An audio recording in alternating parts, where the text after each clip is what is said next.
इस वीडियो में हम बात करेंगे फोर्स कांस्टेंट और यंग मॉडुलस के बीच में एक रिलेशन के बारे में। तो हमें पता है कि जब हम किसी ऑब्जेक्ट पर स्ट्रेस अप्लाई करते हैं तो उसका कॉन्फ़िगरेशन चेंज हो जाता है। अब ये कोई सब्सटेंस है जिसके अंदर ब्लैक पॉइंट से ये मॉलिक्यूल शो हो रखे हैं, है ना। तो एक रेगुलर अरेंजमेंट में किसी भी सब्सटेंस में मॉलिक्यूल अरेंज होते हैं और उनके बीच का जो डिस्टेंस होता है उसे बोलते हैं हम इंटरमॉलिक्यूलर डिस्टेंस।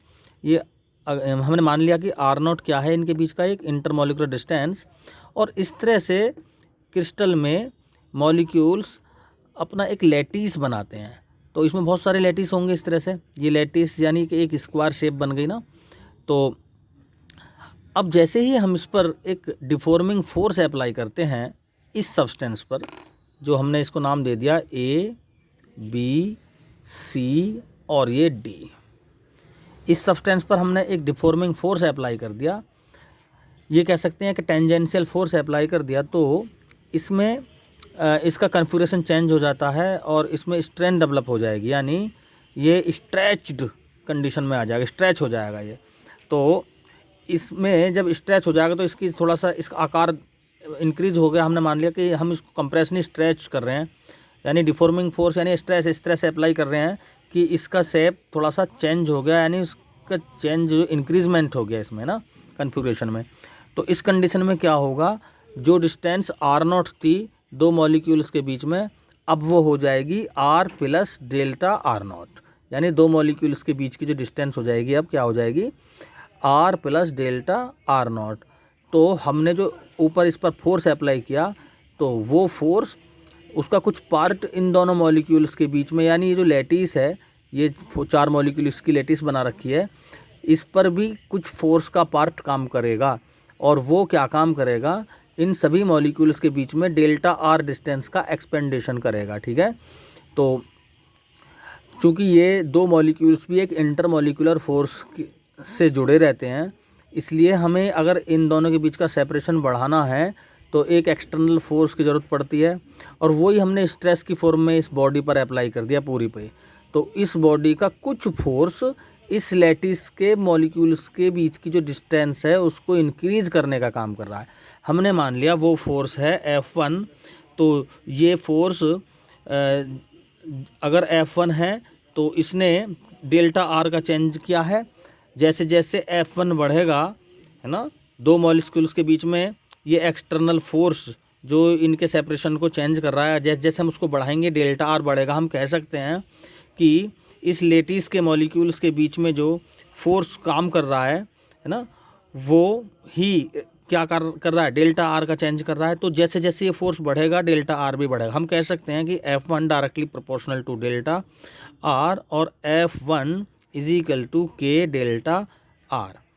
तो ये फर्स्ट इक्वेशन जो क्या शो कर रही है, इस सिंगल लैटिस के मॉलिक्यूल्स के बीच में जो फोर्स को शो कर रहा है, और ये फोर्स इनके बीच के सेपरेशन को इंक्रीज कर रहा है।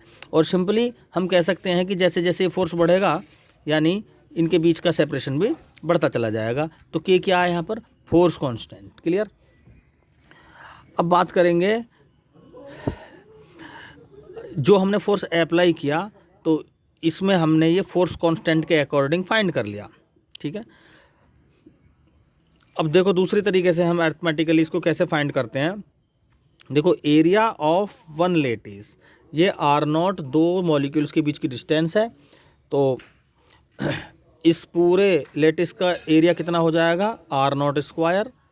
तो नंबर ऑफ लेटिस कैसे फाइंड करेंगे, अगर टोटल एरिया को हम एक लेटिस के एरिया से डिवाइड कर दें तो हम कह सकते हैं कि 1/r0 स्क्वायर क्या, नंबर ऑफ लेटिस। और पूरे बॉडी पर एफ फोर्स काम कर रहा है, तो सिंगल लेटिस पर कितना काम करेगा, force between molecules of one lattice, यानी वन सिंगल लेटिस के मॉलिक्यूल्स के बीच में फोर्स क्या होगा, टोटल फोर्स और नंबर ऑफ लेटिस से अगर डिवाइड कर दें, है ना, टोटल फोर्स को नंबर ऑफ लेटिस से डिवाइड कर दें तो वन लेटिस के मॉलिक्यूल्स के बीच का फोर्स निकल के आ जाएगा। F1 is equal to total force upon number of lattice, ठीक।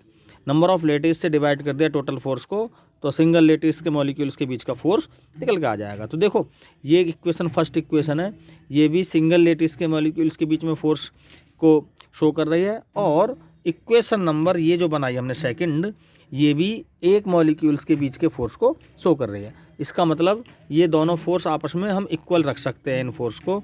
तो हम लिख सकते हैं यहाँ से K delta R is equal to F upon A upon R0 square. R0 square को उधर ले लिया जाए, K delta R F R0 square upon A। अब R0 स्क्वायर का एक R को हम डेल्टा R यहाँ पर बना सकते हैं, इस तरह से लिख सकते हैं इसको, F अपॉन A R0। ये टर्म स्ट्रेन का काम कर रही है और ये स्ट्रेस का, तो इसको लिखेंगे F upon A delta R upon R0 into R0,